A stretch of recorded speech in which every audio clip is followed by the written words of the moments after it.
DNA is a storage medium. In other words, it's a hard drive. This is peer-reviewed science, by the way, guys. 1 gram of DNA, which is enough to put a little tiny drop on the tip of your finger, can store 700 terabytes of data. Zeros and ones that make your phone work and make your computer work. Zeros and one bits of data, zeros and ones, can be stored on DNA. We're walking USB drives, literally. Inside of your body right now, you can store 13.5 billion years of data. Ironically, that's how old the universe is. You literally have all the information stored in your body from the beginning of time until this very moment, inside of you. So when people say the universe is in you, it's not just a figure of speech. Like, the universe is really in you. Everything that was here from the beginning is here right now. Nothing's been added, nothing's been removed due to the law of thermodynamics. Energy cannot be destroyed, it can only be transformed.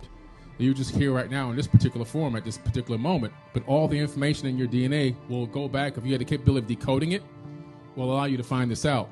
This is why, and some of you here know that I talk a lot about the Anunnaki, these Atlantean beings that came here in the distant past and genetically modified the existing hominid. They didn't create people, they modified people. If you really analyze the text, and I'm not just talking about Sumerian text, you have to go into several different versions of text, the Enuma Elish and Seven Tablets of Creation, the Atra-Asis epic, the Epic of Gilgamesh, you go into the Emerald Tablets, you discover that there was already a hominid here and it was genetically modified. That was our cousin before Homo sapiens existed. What did they do to us to make us into this slave race to do the work for them? They disconnected our DNA. That's what you have called now junk DNA. It's not junk, guys. It's unplugged DNA. Why did they unplug it? Because our cousins, unlike you've been taught, were way smarter than us. I'm not talking technologically smarter. I'm talking about spiritually smarter. More in tune with nature, more in tune with the universe, more in tune with the planet itself, the Schumann resonant frequency of the earth. They had bigger brains, proven because we found the skulls all over the planet. They had, probably because of bigger brains, most likely had bigger pineal glands, which is your spiritual antenna.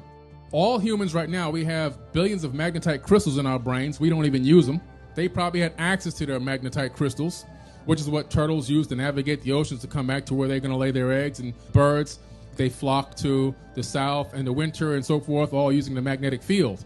Well, we have the same capability, but right now we've been disconnected from using that. If a tsunami comes inland, before it even hits, all the wild animals run to the mountains and the hills. You never see wild animals getting swept away by a tsunami. We've been disconnected. You know, our DNA has been disconnected. Our consciousness has been reduced. They've already scientifically proven and found out that a worship gene was embedded into the human genome.